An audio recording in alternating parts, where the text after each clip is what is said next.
Dominique, ciao ciao, j'espère que tu vas bien. Comme je te le mettais dans le petit message, super boulot. Très bien, c'est une autre planète, hein. Pour être tout à fait franc, je crois que là, depuis qu'on se connaît, c'est la première fois que tu joues un truc carré, vraiment dedans. Voilà, le comptage, tout le monde, tous les profs disent qu'il faut compter et tout ça, mais c'est un vrai effort. Donc il faut le faire avec des choses simples au départ. Et on est beaucoup plus libre après. Ça va transformer ta façon de jouer, mais ça va aussi transformer ton écoute. C'est-à-dire quand il y a des sons avant qu'ils soient dans un espace, ils sont dans un temps. Donc plus tu perçois le temps, plus tu entends ce qui se passe. Et plus tu prévois ce que tu vas entendre. Donc c'est vraiment très très bien. Donc continue, après il faut continuer pour bien que le cerveau s'habitue à ça. Continue jusqu'à le monter, je cherche le métronome, à le monter jusqu'à la vitesse du disque. Hein, c'est entre 100 et 104. D'ailleurs, n'hésite pas à le jouer, je t'en parlerai plus tard. Voilà, joue-le beaucoup avec le disque maintenant, quoi. Hein.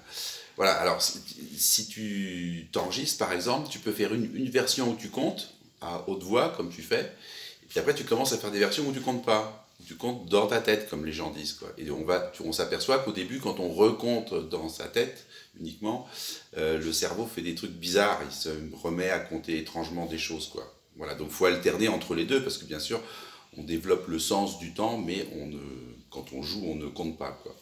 Alors, à contrario de ce que je viens de dire, donc ce que tu peux faire un petit peu en ce moment, je t'avais reparlé des gammes, là j'espère que tu as travaillé les enchaînements par le bas, hein, qui sont vraiment un très chouette truc. Voilà, alors on peut le faire après de façon un petit peu plus libre. Si je fais le lien avec le comptage, ce qui peut être intéressant, c'est de se promener sur ces gammes et puis de compter en même temps. Donc je le fais à la vitesse où j'arrive à compter. Hein, je ne me mets pas une vitesse spéciale, quoi.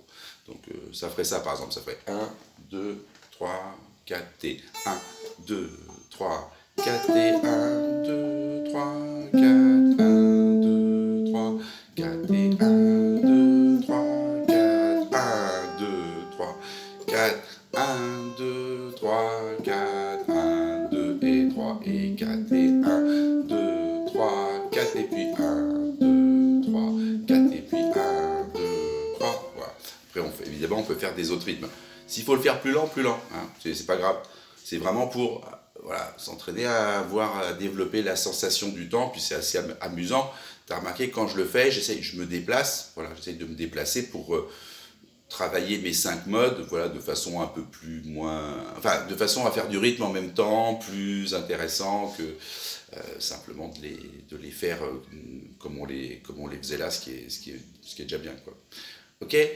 Donc essaye de jouer avec le disque, avec la bande son là que tu as, hein, je crois. Si tu me dis si tu l'as pas, voilà, pour là jouer avec parce que Clémentine elle le joue bien.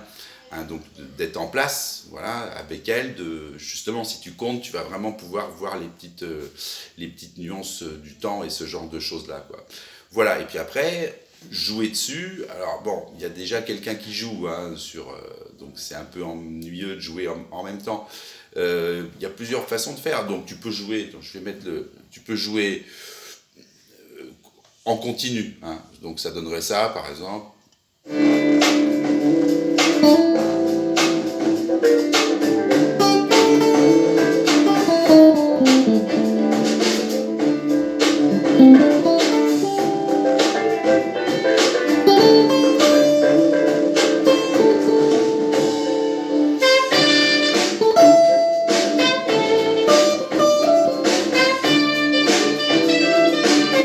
Voilà. Donc en fait, bon, au début il y a une intro, donc ça permet de jouer un petit peu plus libre. Tu vois, je fais pas grand chose, mais je me déplace un petit peu en privilégiant bien sûr les déplacements par le bas, hein, qui sont plus efficaces comme on a vu, puis qui sécurisent bien. Après, ce qui est intéressant, tu as vu, c'est de le faire dans les trous. C'est-à-dire, dès que le lead, la saxophoniste ne joue pas, je fais des petits motifs. Tu vois, ça, on l'entend plein de fois dans les disques. Hein. Ça peut vraiment être très très bien. Bon, je voulais pas t'en parler, mais je t'en parle quand même. On peut faire ce qu'on appelle des cocottes, c'est-à-dire des ostinatos, ou si tu veux, je vais faire un petit motif rythmique derrière. Hein. Donc, c'est aussi sympa. J'essaie de t'en proposer un.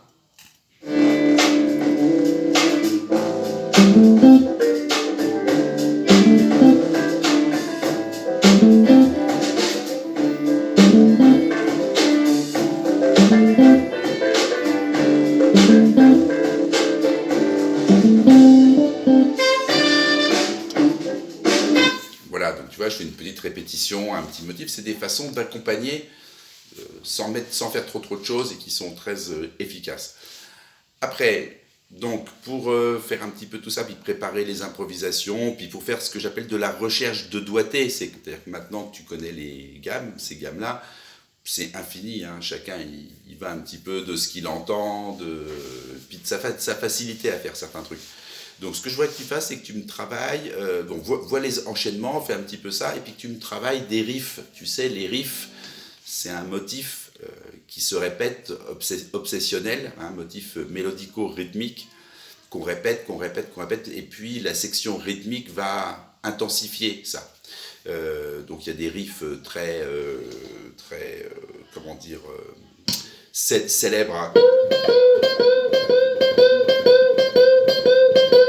Voilà, bon, ça c'est un riff rock avec un bend et tout, voilà, tout ça. Donc sur chaque position, et plutôt dans le bas, je voudrais que tu trouves un petit motif de 3 notes ou 4 notes qui puisse se répéter en boucle. Alors, je vais te faire un exemple. Voilà, je te fais un exemple. Ne le prends pas, c'est pas forcément l'exemple le mieux. Donc, je fais avec 3. Je fais un choix de 3 notes. Voilà. Toi, quand tu le fais, faut faire un choix de facilité. C'est-à-dire, qu'est-ce qui te paraît dans ta technique et dans le doigté le plus simple. Voilà. Et je le répète obstinément.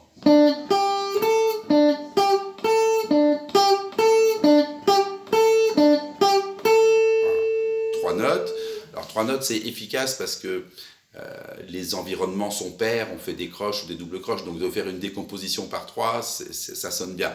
Par contre on peut se perdre parce qu'au niveau du temps c'est moins clair que pair. Et puis sinon, voilà quelque chose de pair, voilà 4 notes pareil.